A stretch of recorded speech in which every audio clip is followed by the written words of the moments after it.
танымадыңыздар ғой деймін, иә? Базарда ашмақ сататын Райханның байымын ғой. Райхан 1 ай болды, босанып, баламен үйде отыр. Орнына мен сығып жүрмін. Шынымды айтайын, сауда-саттыққа жоқпын. Есеп білмеймін, ақша санай алмаймын.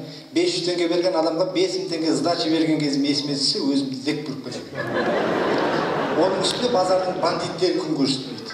1-2 бандит жігіт бар. Базардың кіреберісінде мені күтіп отырады. Ақшаны тартып алады, жаяу қайтамын. Кейде задний ходтан тығылып шығамда автобуспен қайтамын.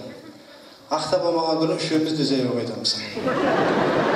Бір күні қызық болды. Базар тарқай бастады, заттарын жинап алып шығып келе жатыр едім. Екеуі мені шыға берісте күтіп отыр екен. Көрдім де тоқтап қалдым. Сөйтіп тоқтама, келе бер деді. Туй, бүгін де жаяу қайтатын болдым ау деп келе жатыр едім. Қарасам, жерде темір арматура жатыр екен. Қасына келдім де тоқтадым да, не болып қалды жігіттер дедім. Сөйтіп мына Тимоға жан бітіпті ғой, бергел деді. Бармайым, өздерің келіңдер дедім. Біз барсақ жылайсың ғой деді. Индийский киносың ба дедім. Сөйтіп екеуі маған қарай жүрді. Күтіп тұрдым, жақындасын, арматураны алып бастарын жарам деп. Бір кезде жақындай бастады. Қой, арматураны ала берейін деп, еңкейіп алайын десем, арматура алынбайды. Сөйтсем, арматура 1 метр жердің үстінде, 5 метр жердің астына кіріп бірген ғой. Сол жерде 2 сымсыңдар. Қазым жүргендердің арасында сықырып қойып сөйлеп атып. Бұл енді тістің сынған әңгімесі. Енді қолдың сынған әңгімесін айтып берейін. Райхан екеуміз тойға бардық. Той басталды. Біздің дастарханды басқарып оқыған жігіт анекдот айта береді екен. Зорға шыдап отырдым, күлуге ұялдым. Қалай күлесің? Бір кезде құлағымнан түтін шыға бастады. Сыдайыма келдім де ха-ха-ха деп күліп, Райханның абыройын түсіре салдым. Бәрі күлді қалды. Бір уақытта жан жігіт тұрды да, братан, тіліңізге сквозняк ұрмай ма деді. Намыстанып кеттім де, не айтып тұрсың деп, бытшы төбелес басталды, екеуміз қатты төбелестік, быт-тыт болдық. Бір кезде ажыратып алып, тойдан қайттық. Қайтып келе жатқанда тойда бір құдашаның белінен ұстап билеген Райханның есіне түсіп кетті да, сол жерде қолым сынды. Ой, қолым, бұның өзінде де сол керек. Құдашамен билеп алып, белден төмен қарай қадап кетті ғой деймін. Бұның да жүрмейтін жері жоқ қой. Бірақ Құдайға шүкір, қолым сынды, тісім сынды, қалған дене мүшем аман болғанда ғой, шіркін, аяқ та сынды. Бұл аяқтың сынған әңгімесі ойсын комедия. Баламның мектебіне бардым, ата-аналар жиналысына. Bir кезде мұғалімдер айтты, әкелер мен балалар қосылып футбол ойнайсыңдар деді. Ойнайық, поляға шықтық. Ой, футбол ойнамағалы қанша жыл болған. Футбол басталды, тілім салақтап, көзім алақтап, су ішіне ұрып, өліп бара жатырмын. Зорға жүрмін. Воротада тұрмын ғой. Сонымен бір уақытта біздің бір баланы аналар шалып құлатты. Пенальти дедік бәріміз. Сонымен пенальти берді. Мен темем дедім. Теміңіз деді пацандар. Сонымен допты ортаға қойдым. Артқа 10 сақ жүрдім да жүгіріп кеп допты теуіп қабем. Доп воротаның сеткасын тесіп өтті. Гол деп жүгіріп келатып, оянып кеттім. Сөйтсем түсім екен. Пенальтидегі доп Райханның басы екен ғой. Сол жерде аяғым сынды. Аяғым Райханның басын тепкеннен сынған жоқ. Райхан балдамен ұрғаннан сынды. Жүрген жерім катастрофа. Енді бұдан кейін барма, мектепке бармайым, футбол ойнамайым, базарға шықпайым. Өзіммен өзім тыныш жүрмесем бар ғой,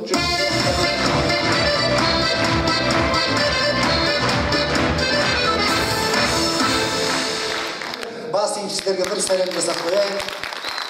Қош келдіңіз деген. Құдай қаласа, сықырып жатыр енді, гаишниктің балалары бар өйдім араларыңызда. Қарагөз қазақтар жиналып қалған екен, өзіміздің қазақтар жайлы айтуды әңгімені бастайық қазақтың концертінде.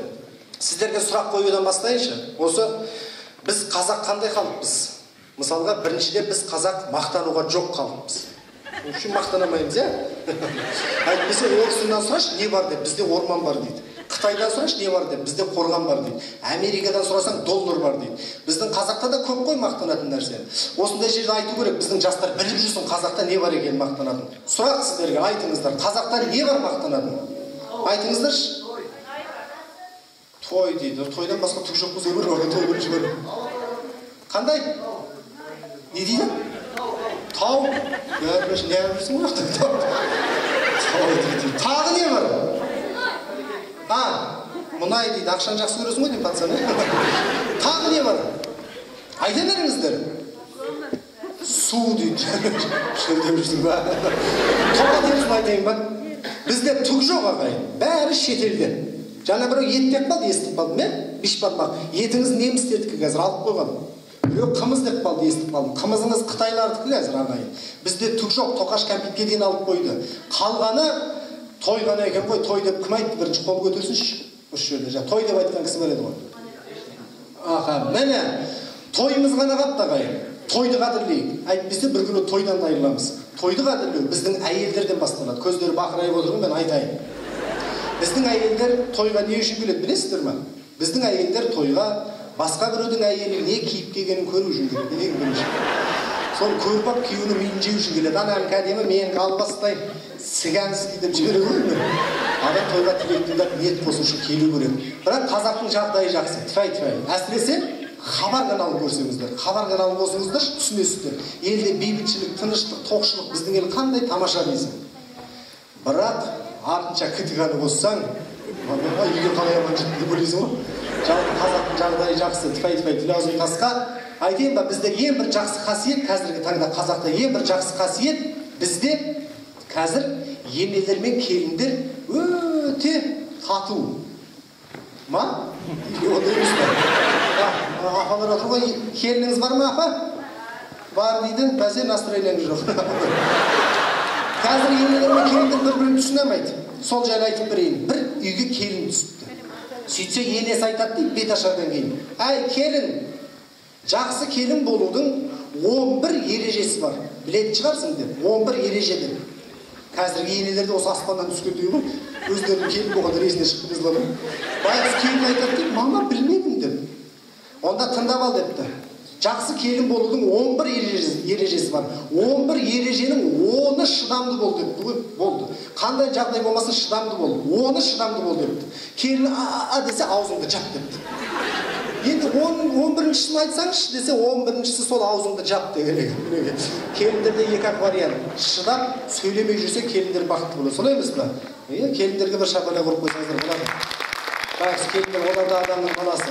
Әйтеуір аман болыңыздар дегім келеді. Бүгінгі концертке осы қарагөз аналарымыз бен әкелеріміз келіп отыр. Осында менің Данияр деген бауырым бар. Осы өнер жолында біраз белестерге жетіп жүрген сол кісінің Даниярдың әкесін шақырып концертке келді ме? Біз Болат ағаймен бір амандасайын деп кешігіп о шапалақ ұрып қойыңыздаршы. Болат жақсы болды.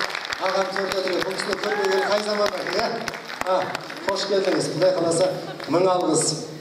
Енді ары қарай жалғастырайық. Қазір біздің заманда күн көру қиын болып барады. Біздің елбасымыз телевизордан жылтыратып көрсетіп қояды да, бірақ өмірде вообще бәрі басқа. Сол жайында әзіл орындап берейін. Bir шапалақ ұрып қойсаңыздар. Диплом жоқ. Диплом болмағаннан кейін жұмыс жоқ. Жұмыс болмағаннан кейін ақша жоқ. Ақша болмағаннан кейін қайын жұрттан қалған киімді киюден басқа амал жоқ. Деген сияқты. Киім түгел қайын жұрттан. Костюм қайнағандікі, көйлек қайнымдікі, нәски екі түрлі. Қайнатамдікі, енемдікі. Мынаның иісі жаман. Bir ауруға иіскетсең 5 минуттан кейін операция жасай бересің. Мынаның иісі жоқ, бірақ осы мойныңа дейін жетеді бір бөле.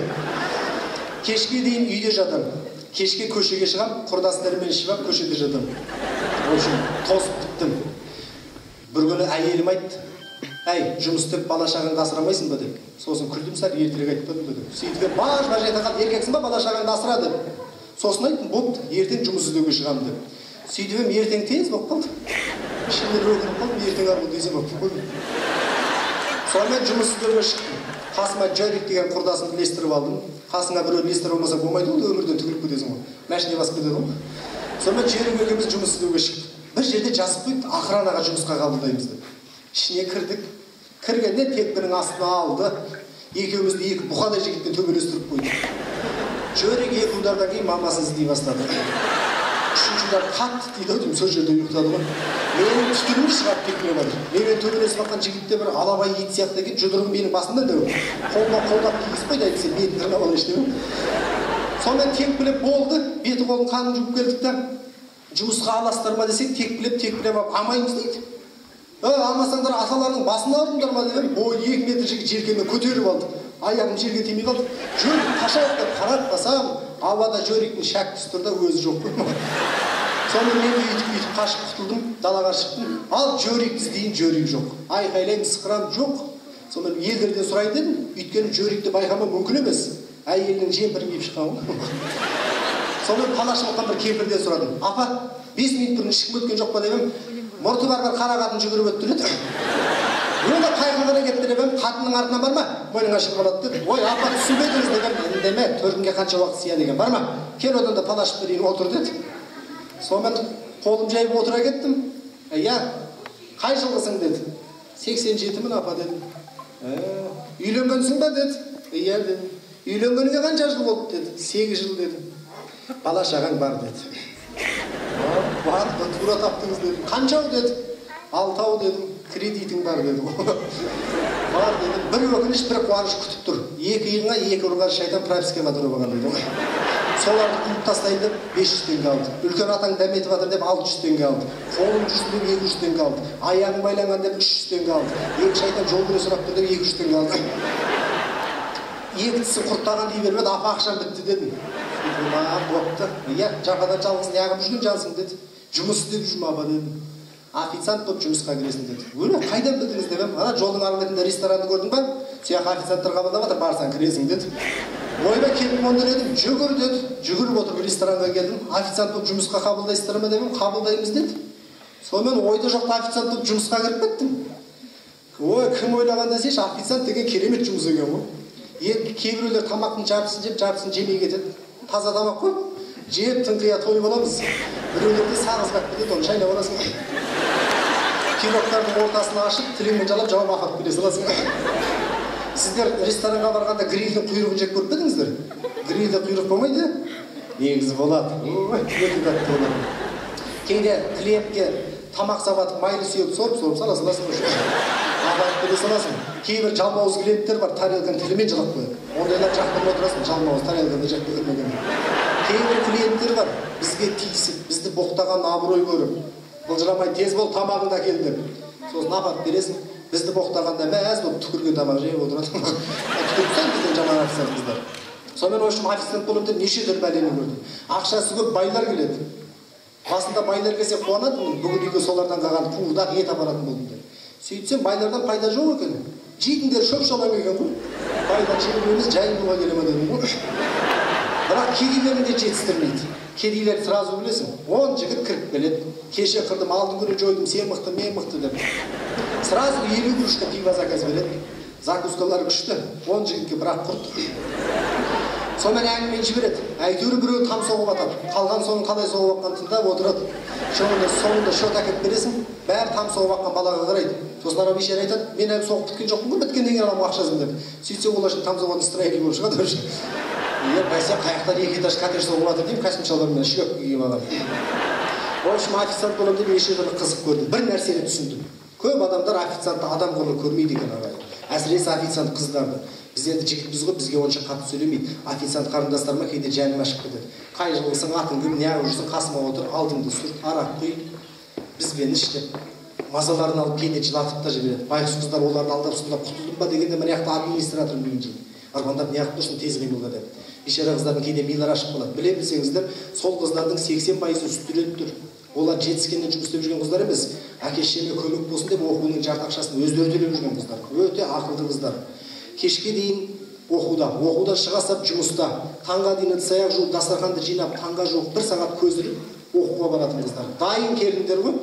Сондықтан да сол қыздарға қатты жаным ашиды қазіргі заманда. Ал енді өзіме келетін болсам, Құдай қаласа үлкен арманым бар. Қазір стаж официантпын. Үндемей жүріп ақша жинаймын. Тамададан жеймін, музыканттан жеймін, камера бишілердің үстіне жеймін, сөйтіп өзім шағын кафе ашып аламын. Бизнесмен болып шыға келемін. Біле білсеңіздер, миллионер олигархтардың көбісі официант болудан бастаған.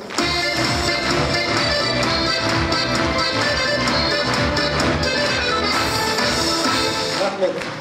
Енді ортаға рұқсат етсеңіздер, сонау Тараз қаласынан алып келген өзімнің інім бар. Керемет әнші, енді дауысы сыңғырлап сайрап тұр. Өзі рең басыдан нормальный келіп қалған жігіт, өзі Құдай қаласа алдарыңызда Берік Жорабек ұлдарыңызды қарсы алыңыздар. Әсем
Қайырлы кеш, бүгінгі Дидар ағамыздың кешіне қош келіпсіздер.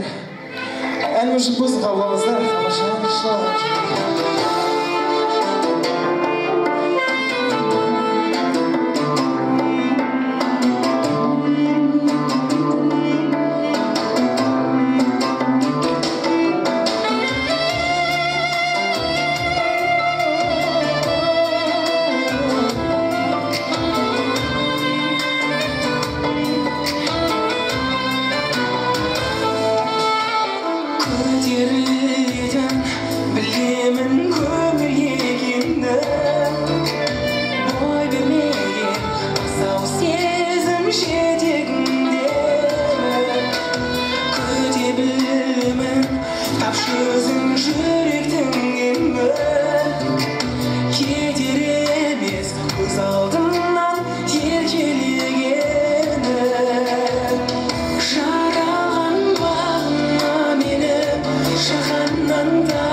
Жануарлар, оқушылар, жиналыңдар, тез. Төртінші, оңдар, сендір-ақ кешіп тұрсыңдар. Бұл, кеңдер. Так, түгел жиналдыңдар ма? Ал, жануарлар, оқушылар, айналаға жақсылап қараңдар, біз қайдамыз? Омар, өзің түрмедесің, оқушылар, біз сапарымыз. Айналамыз толған кімдер? Омар, біздектерін шығарам қазір. Жануарлар, оқушылар. Оқушылар жануар, біз айнала жануар, тиш болды. Тиш! Әр жануардың клеткісінің үстінде қандай жануар екен жазылып отыр. Түсінікті қоя? Ал сұрақтарың болса қоя беріңдер. Иә, Омар, анау қандай жануар? Қайсысы? Омар, ол көшеде тұрған гаишник көргенсіз. Ол қандай жануарға жатады? Не естірсем шығар? Қазір. В общем, масалар қатарында жатады. Не үшін? Осының сұрағы бітпейді. Не үшін? Гаилер не үшін масалар қатарында жатады? Әкеңнің мәшінесі бар ма? Бар. Гаилерге сталып келеді, осы өзінен не дейді әкең есіңе түсірші? Қанымды ішіп қойды дейді. Сол үшін масалар қатарында жатады. Ішіп болды. Әлішкер, бергел. Бананың қағылы сен қатастаған? Жаныңның барында ал. Бол. Алмай? Не үшін? Әкең біздің мектептің директоры?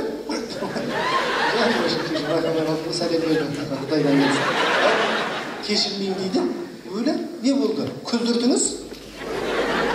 Жетістік. Күлдір деген ба жаным? Қазір. Омар бергел. Әкең не жұмыс дейді? Таксовать етеді? Жат. Сөйтті бананы қабығын тісіңмен тісте. Енді қолыңды тіремей орныңнан тұр.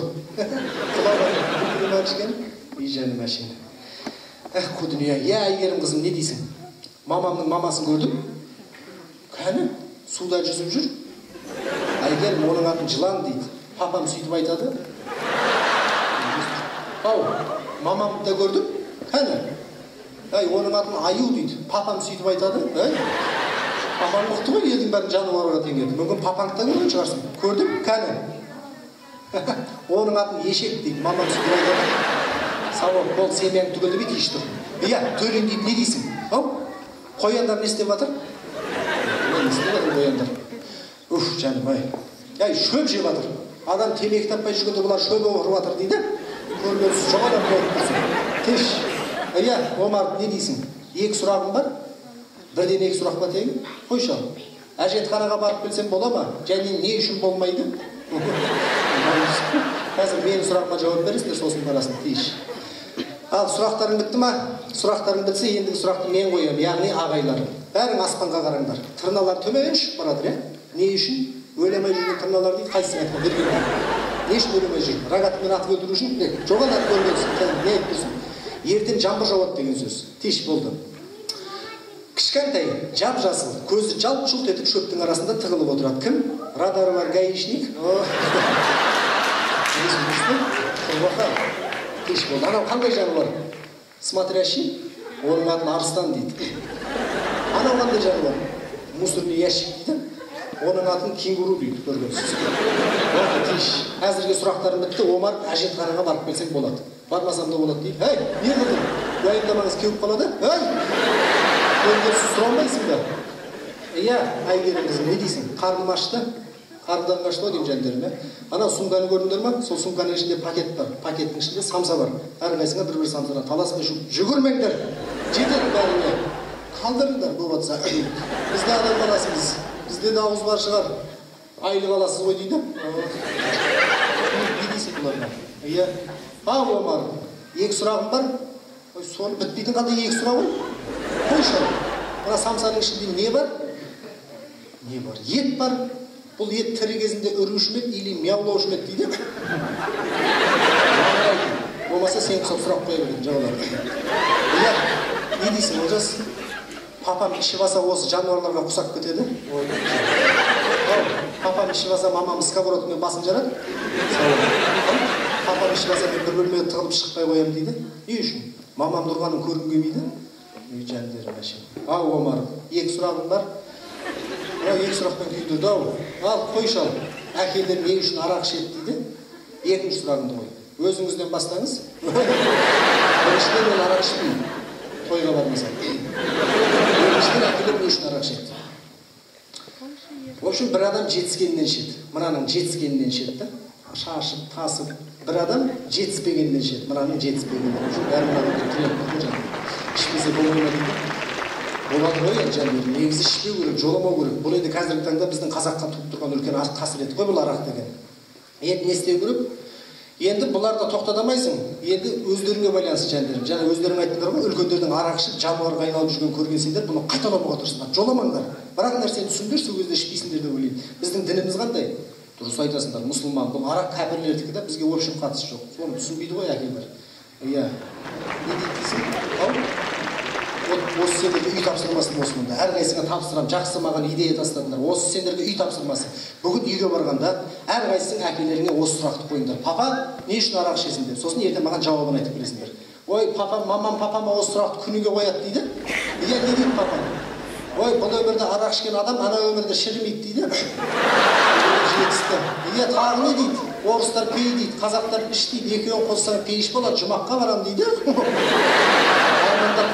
Қыстың күні көп шөп дейді. Ол енді былай ғой жандерім.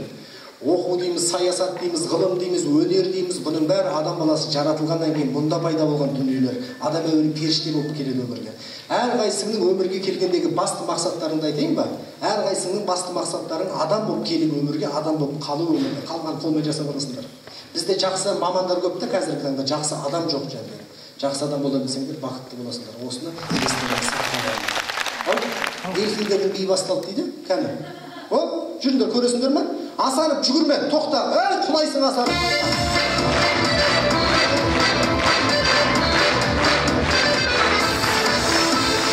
Рахмет ағайындар. Ойпырмай, Данияр. Бір ат дұрши билеп жүр, енесі жоқ адам сол. Үйленген ғой, қойғандайсың. Өтіріп біліп жүр. Енді битейік. Көп концерттерде әртістер сахнада шығып, сайрайып кетеді, көрермендер көздер бақырайып қарап отырады. Негізі халықпен отношениеде болған дұрыс. Көрдіңіздер ме, Данияр қалай сахнаға шығып қалған жігіт? Енді қазір сіздермен байланыста болайын мен. Бір ойын ойнайық бәріміз. Сіз боп, біз боп, сіздер де бір әртіс боп өнер көрсетіп көріңіздер. Бәріміз қосылып бір ертек ойлап табамыз. Мен басым бастайын, арасында сіздерден сұрап отырам, ертегіге бір кейіпкерлерді сіздер подсказка беріп отырасыздар. Қатысыңыздар, аха? Дайынсыздар ма? Бастайық онда ертегіні. Ертеде, ешкі жөне бөртеде, биік таудың үстінде кім өмір сүріпті?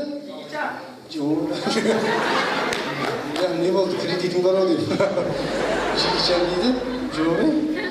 Биік таудың үстінде кім өмір сүріпті? Елік.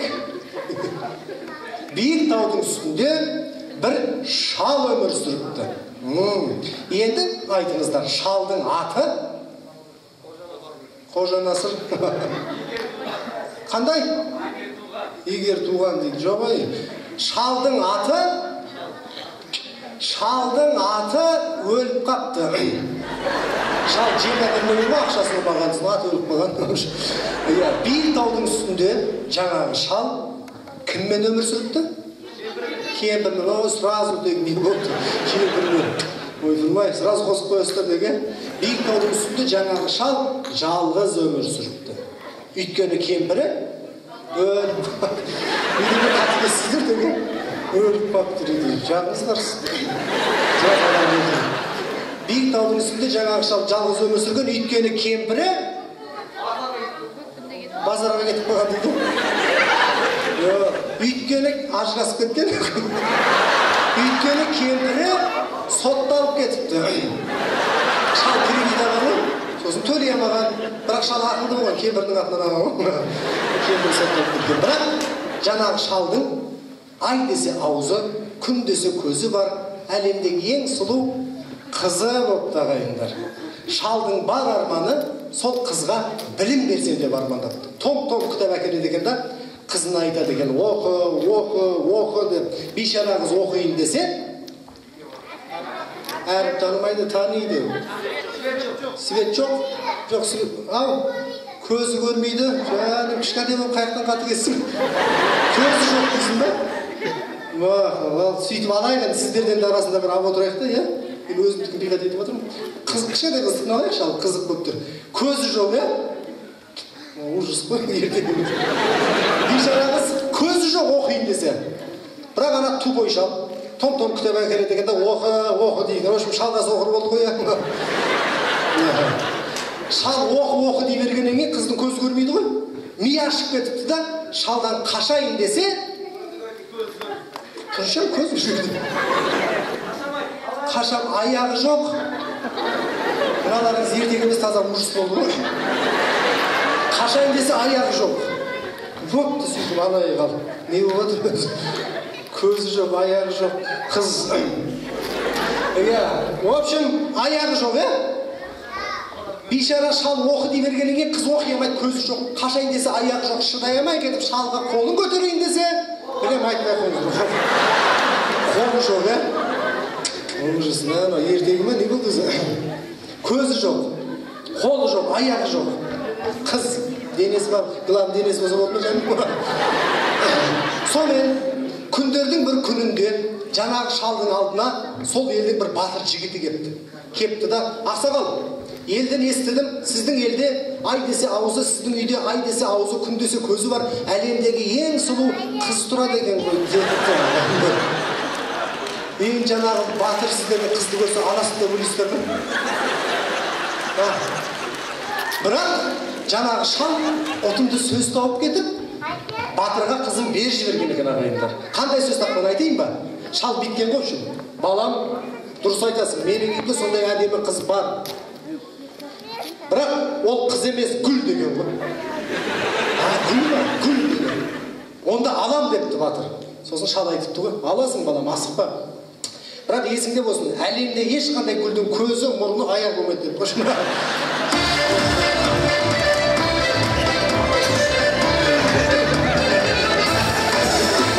Рахмет, апам, сіздердің ойыңыз болacak, ежелден бағылаттары бұйырсыз жібердіңіздер. Жақсы екен, фантазияларыңыз күшті екен.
жұмыстан айлық алыпты, жылап тұрып енесінің қалтасына салыпты. Жаным күләйлі, бүгінгідей күн қайдай, өсті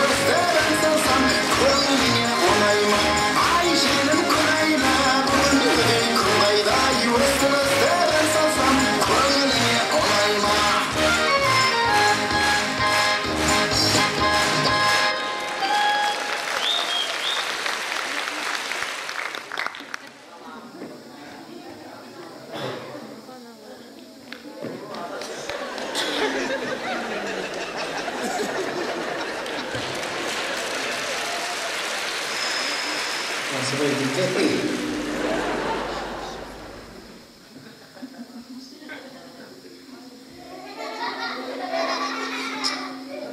Қандай сұлу келіншек кетіп бара жатыр. Ойпырмай. Аппана. Арықтан секіріп өт жаным. Қап. Құламады ау. Бірауына түскенде ғой жерден қызық болады. Не деген жүріс деймін да. Бұлай.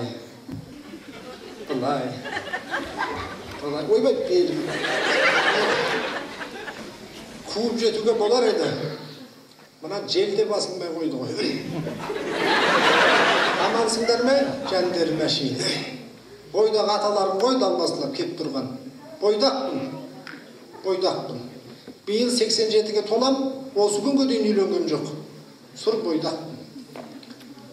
Мына жерде кемпірлер аз ғой сәпсем. Кемпірлер қайда? Ана бір кемпір отыр. Қушалдан тұқ қалмапты деп. Оның рас қалған. Кезінде бір келіншек күліп қараса, жұлып әкететіміз. Қазір күліп қараса, оған да өтірік күре саламыз шығар. Басқа амал жоқ. Амалдан айырылсаң да абыройдан айырылмау керек, жігіттер. Өткенде бір құрдасым 80-ге келіп үйленді. 80 жаста үйленіп отыр. Жолы болды баланың. Бағы бар екен. Қуанышынан секіріп жүр. Өзінен 2 жас кіші қыз қалды ғой. Бір күн өтіп той жасады. Келіншегі фата кием деп бәле қылды ғой. Қойсайшы. Жоқ кием. Қылқылдап қоймаған соң кигіздік. Бізге де прикол керек. Фата киіп шықты. Бұлай қарайын. Әппақ фатаның ішіне құрбаға кіріп алған сияқты. Той жақсы өтті бірақ. Дастарханы керемет болды. Мезим, ношпа, алаңдың, сидрамын, терапиде нұрттап отырыңыз деп қоясың. Той басталды. Бірінші тосқа сразу құрдастарын шақырды. Ауылдың қариялары ғой. Келінің бір подружкасы келген, соған сөз беріңдер деді. Қайда десек, подружкасы ауырып келемай, орнына шөбересін жіберді. Шөбересін бала-шағасымен кепті. Сонымен той басталды. Тамада 2 кәріні вальске шақырды. Вальс болмады бірақ. Ана қушалдың қолы дірілдейтін ауру бір орында тұрмайды. Ана қол кемпірдің беліне тисе қытықтап өлтіреді деп билетпеді. Бір уақытта 2 кәрі торт кесіп бәле қылды ғой. Торт кесті. Бір-біріне жегізіп, сақырлары көтеріліп кетіп скорый шақырдық. Той жақсы өтті бірақ, соңында гүл лақтырды ғой. Жастар шықсаңдаршы, ешкім шықпайды. Жұғысты болсын деп өзім тосып алдым. Бойдақпын. Міне биыл 87-ге толам, осы күнге дейін үйленгем жоқ, сұр бойдақпын. Жалпы мына осында отқан жігіттерге Қушалдың жігіт баласының 10 жастан 100 жасқа дейінгі басынан өткізетін өмірін сіздерге айтып берейін. Мысалға 10 жас көңілге болмас балғын жас. Патсан, түк түсінбейтін бала. 20 көргеніңді жина деген жас. Кішкене ес біле бастаған жігіт. Дискотекаға барады, қыздармен танысады, бетіне безе жұғады деген сияқты әңгіме. 30 оттай қыз деген жас. Тепсе темір үзетін, қылшылдап тұрған. 40 әлі де жігіт деген жас. Тепсе темір үзбейді, онша-мұнша ағарсындырады. 50 өмірдің қызығын көру. Қайын жұртыңмен өз жұртыңды тең тізгіндей қылып ұстап, тізгінді әйелдің қолына беру. 60 өміріңдегі бір тал түс. 70 80-ге жеткіз. 80 бір тоқалға жетсем. 90 әлі де қатсам. 100 ойында бір қызды кереген. Жарты адам қарбайса да жан дүние қартаймайды ғой, сайрап тұрады. Баяғыда бір шал айтқан екен. Қыз келіншектерге баратын жастан кеттім, жүре алмаймын. Одан да оларды осында әкеңдер деп. Сондықтан да бұл Қушал осы күнге дейін неге үйленбепті деген сұрақ тұрған шығар көкейлерімізді. Әніммен жеткізіп берейін. Осы жасқа дейін неге үйленбегенімді әніммен түсіндіріп берейін.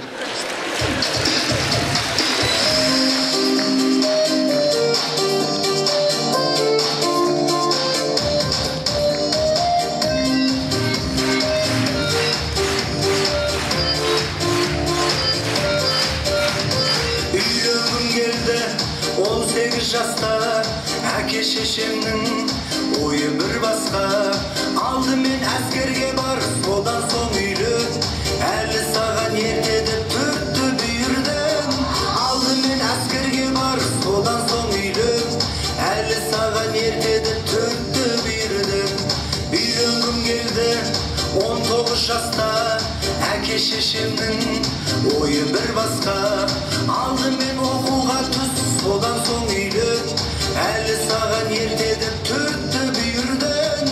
Алдымен оқуға түс, содан соң үйлен. Әлі саған ертеді төртті бүйірден.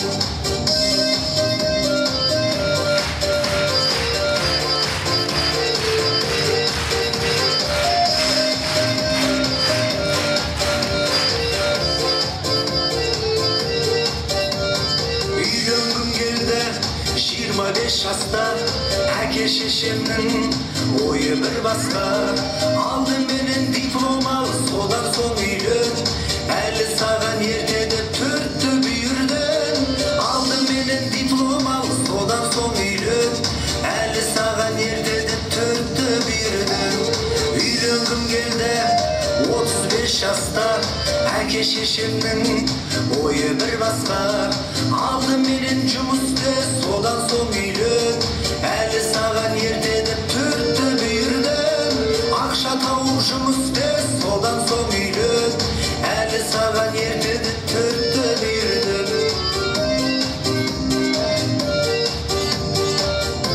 Үйлендердің анын қалғалады ғой олар. Қараман жарлатар. Үйленіңдер етігесе. Жүрсең жүріп қаласың мен ұсап. Үйленгім келді 45 жаста, әке шешемнің ойы бір басқа. Алдымен үйіңді соқ, содан соң үйлен. Әлі саған ертеді төртті бүйірден. Алдымен үйіңді соқ, содан соң үйлен. Әлі саған ертеді төртті бүйірден. Үйленгім келді 55 жаста, әке шешемнің ойы бір басқа. Алдымен пенсияға шық, содан соң үйлен. Әлі саған ертеді төртті бүйірден. Алдымен пенсияға шық, содан соң үйлен.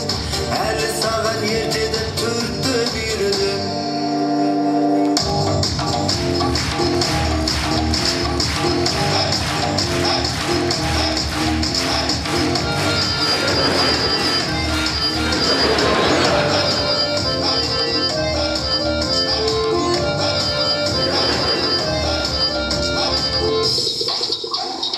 Үйленгім келді 65 жаста, әке шешемнің ойы бір басқа. Алдыменен бізді көм, содан соң үйлен. Әлі саған ертеді төртті бүйірден. Алдыменен бізді көм, содан соң үйлен. Әлі саған ертеді төртті бүйірден. Үйленгім келді 75 жаста, әке шешемнің ойы бір басқа. Осылайша өтті ғой жастық шақтарым. Енді маған кім тиеді кемпірден басқа. Осылайша өтті ғой жастық шақтарым. Енді маған кім тиеді кемпірден басқа. Ақмарал деп ән саламын, Айсұлу деп жар саламын, әйгерім деп би деп билеймін. Ақмарал деп ән саламын, Айсұлу деп жар саламын, әйгерім деп би деп билеймін. Ақмарал деп ән саламын, Айсұлу деп жар саламын, әйгерім деп би деп билеймін. Ақмарал деп ән саламын, Айсұлу деп жар саламын, әйгерім деп би деп билеймін.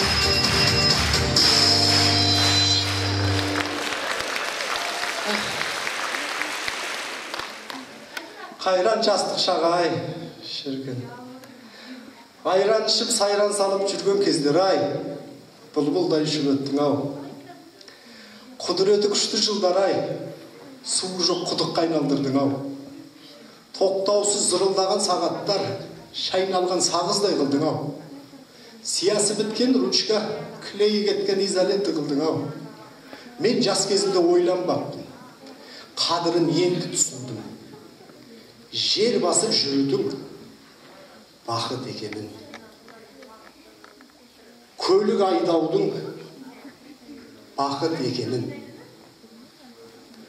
гүл сыйлаудың бақыт екенін, жұмыстан шаршап қайту бақыт екенін, құрдастарың жаныңда күліп ойнап пив ішудің бақыт екенін, әйел затын бір сәтке бақытты қылу бақыт екенін. Не десең де уақыт өздегенін жасайды екен. Уақыттың өзі уақытша деген осы екен ғой. Еркектерге Тәңірдің берген ең керемет сыйы ол әйел заты. Еркектер. Әппақ сұлу әйелден артық дүние бар ма еркек үшін? Жоқ. Бір ғана өкініш өзегімді өртейді. Өмір деген ғажапта қумас жалғыз өткенім. Қазір енді қарт шағымда мына алып жер бетінде жалғыз қалды. Иә, жалғыз қалды. Әй, тәкаппар дүние, бұл ғаламда жер бетінде мені де күтіп отқан бір сұлу бар шығар.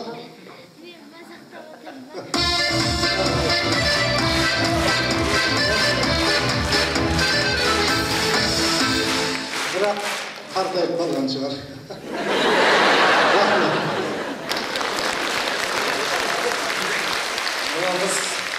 Құдай қаласа, осында тағы да бір керемет жігіт бар еді. Бәрекелді, молодец, дауысы жақсы ма екен?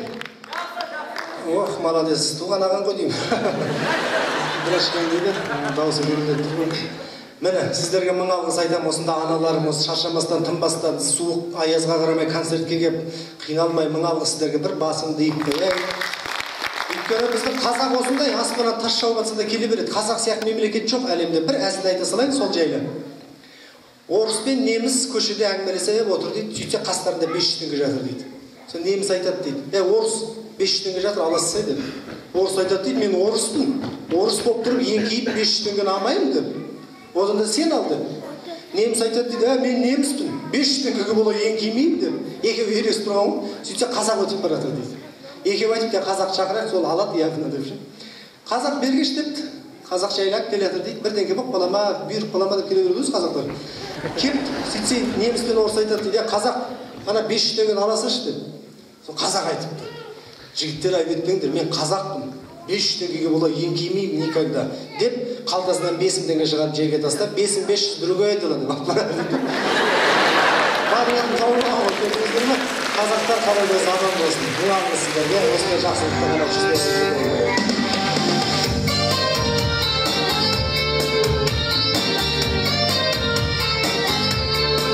Сатирақты ғажап әлемге кіріп келдім. Сіздер үшін әзілді қанжығама іліп келдім. Халықты күлдіруде оңай емес екенін біліп келдім.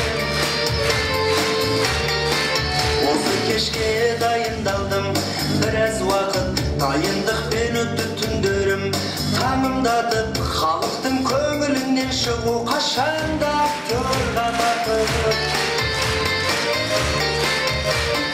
Менің кәсібім күлдіру болса деймін мәңгі.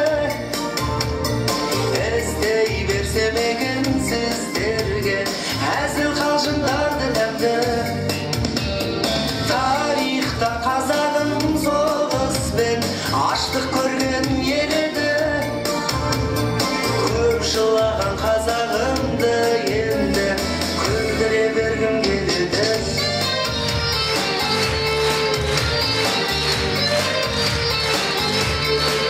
Эстрада саласына білек сыбана кірістім. Басталғанын сезеді жүрегім жақсы бірістің. Өнер атты сиқырды сахнада көрсетуге тырыстым. Қазақ сатира ақсақалдарының жолын тостым. Бауыржан Әбу-Насыр Алматтарды көріп өстім. Уәлибек Жүсіп ағалардың қалдырған ізіне түстім. Менің кәсібім күлдіру болса деймін мәңгі. Іздей берсем екен сіздерге әзіл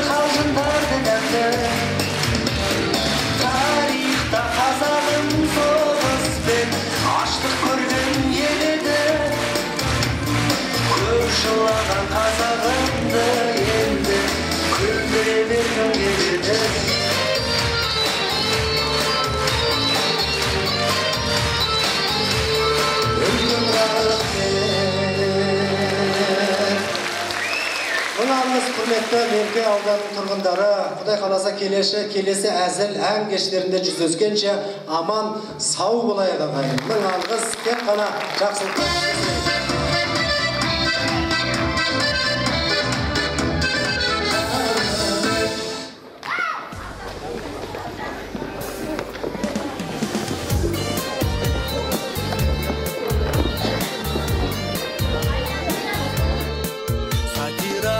Ғажап әлемге кіріп келдім, сіздер үшін әзілді қанжығама іліп келдім, халықты күлдіруде оңай емес екенін біліп келдім.